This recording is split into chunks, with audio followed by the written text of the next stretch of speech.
Hello मेरे प्यारे student, मेरा यूट्यूब चैनल फिजिक्स स्टडी में आपको स्वागत करते हैं।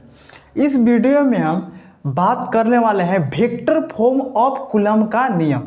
तो ये वीडियो को पूरा देखिए, अच्छा से देखिए, कम समय में आपको समझाने की कोशिश कर रहे हैं। ठीक, तो देखिए कूलम के नियम सदिश रूप में तो दो आवेश मान चुके हैं यहाँ पे Q1 और एक Q2 ओरिजिन मूल बिंदु से R1 वेक्टर और R2 वेक्टर पे रखा हुआ है। ये जो Q1 चार्ज है मूल बिंदु से R1 वेक्टर और R2 वेक्टर Q2 चार्ज है वो R2 वेक्टर पर रखा हुआ है। अब R1 वेक्टर के फॉर्म में क्यों हम दर्शाएं, ये वेक्टर फॉर्म में दिखाना है, इसलिए यहाँ से डिस्टेंस मान लिए हम वेक्टर के फॉर्म में। बात यहाँ तक क्लियर है? हाँ सर क्लियर है। तो चलिए यहाँ पे Q1 है, यहाँ पे Q2 है, तो ए फोर्स लगा रहा है किधर? इधर। जब प्लस प्लस रहता है तो क्या होता है? प्रतिकर्षण होता है। क्या? प्रतिकर्षण। तो यहाँ देखो एक Q1 चार्ज प्लस और Q2 चार्ज प्लस है, तो इस पे जो बल लगेगा वो किधर लगेगा? इधर। सबसे पहले बात इधर लगेगा, और इस पे जो फोर्स लगेगा इधर लगेगा।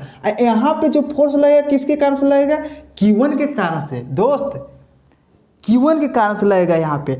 और यहाँ पे जो फोर्स लगेगा वो किसके कारण से लगेगा? Q2 के कारण से। यहाँ पे जो फोर्स लग रहा है इधर देखो, इधर इसके कारण से आ रहा है। ठीक, इस बल को क्या बोला जाएगा? इधर तो फोर्स लगा, इस बल को बोला गया F21, यानी कि आवेश 2 पर 1 के कारण लगने वाला बल। इस पे इसको क्या बोला जाएगा? F12। आवेश 1 पर आवेश 2 के कारण लगने वाला बल। हम कूलम के नियम बताए थे कि इसको कैसे पढ़ा जाता है, F12 और F21 के। तो देखो जिसका फोर्स लिख रहे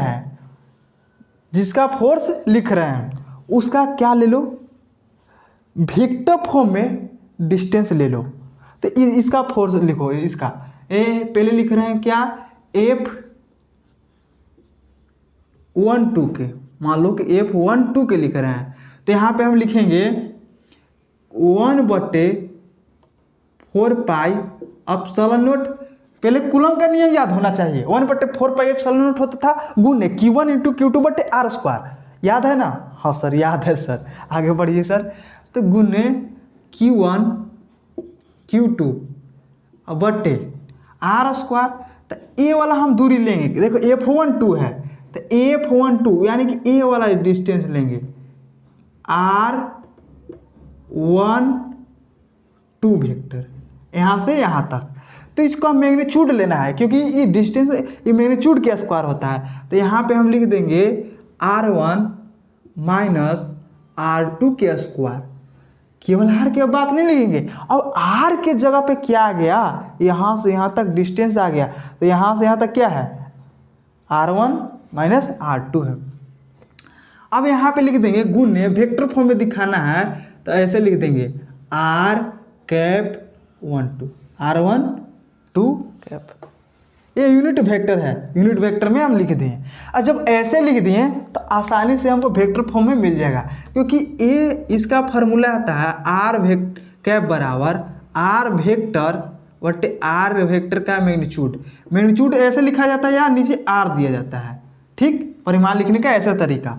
तो अब देखिए यहाँ पे क्या है? 1 2 है, तो यहाँ पे क्या लगाएंगे? 1 2। तो यहाँ भी क्या लगाना पड़ेगा? R12। तो यहाँ भी क्या लिखना पड़ेगा? R12।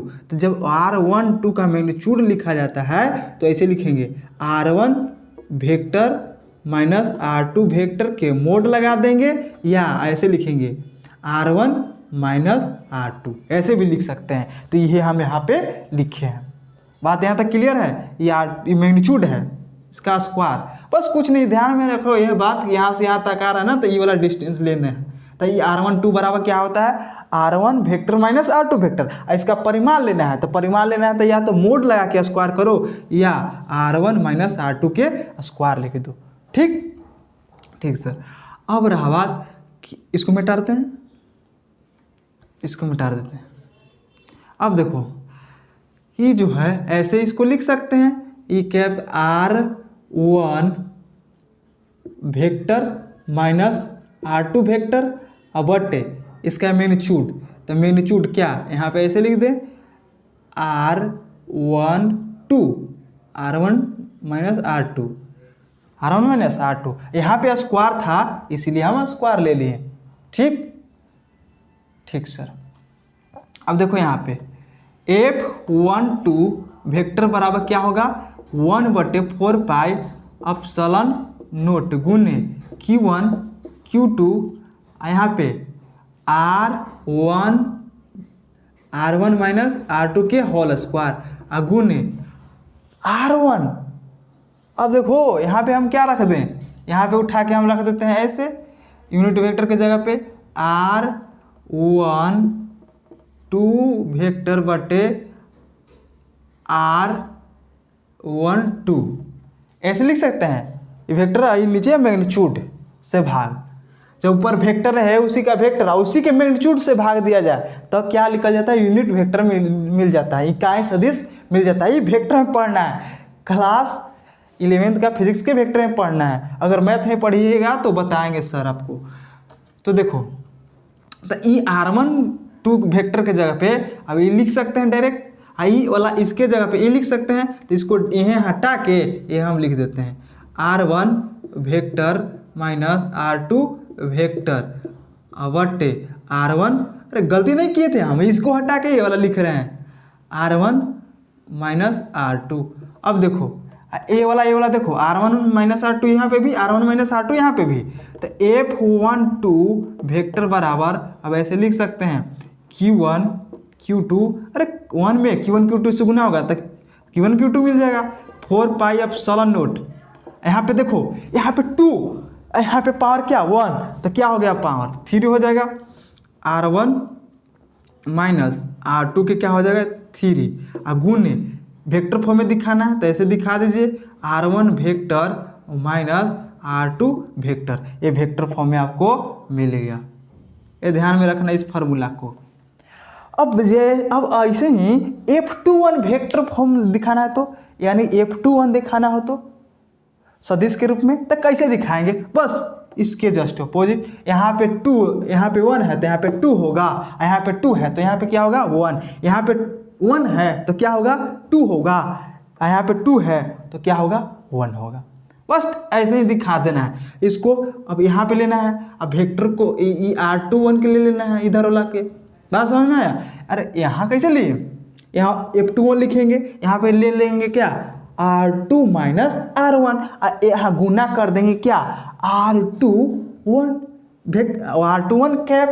कैप टोपी पहना देंगे, तो टोपी पहना देंगे तो हमको वेक्टर फॉर्म में मिल जाएगा, वेक्टर फॉर्म में मिल जाएगा तो इस फॉर्म में फिर लिख दीजिएगा। यानी कि आप डायरेक्ट फार्मूला लिख देते हैं F21 वेक्टर बराबर Q1 Q2 बटे 4 पाई एप्सिलॉन नोट, जहाँ R1 है वहाँ 2 लिखो, R2 माइनस R1 के Q गुने R2 vector minus R1 vector, ये फार्मूला मिल गया। आई होप कि ये आपको समझ में आया होगा। ठीक, तो इस वीडियो में यहीं तक। अगर सचमुच में समझ में आए तो प्लीज़ लाइक और शेयर और सब्सक्राइब जरूर कर दीजिए। अगर नहीं कहीं पे दिक्कत हो तो कमेंट में ज़रूर बोलिए सर हमको समझ में आया सर, यहाँ पे सर थोड़ा सा और समझाना चाहिए था सर, तो ऐसे लिखिए तब ना हम समझेंगे कि हाँ। एक और बात कि पहले जो वीडियो बनाया है उसको देखना है आपको, तब ये समझ में आएगा।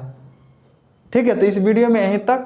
आई होप कि ये वीडियो पसंद में आया होगा। ठीक है, तो हंसते रहें, मुस्कुराते रहें। All the very best.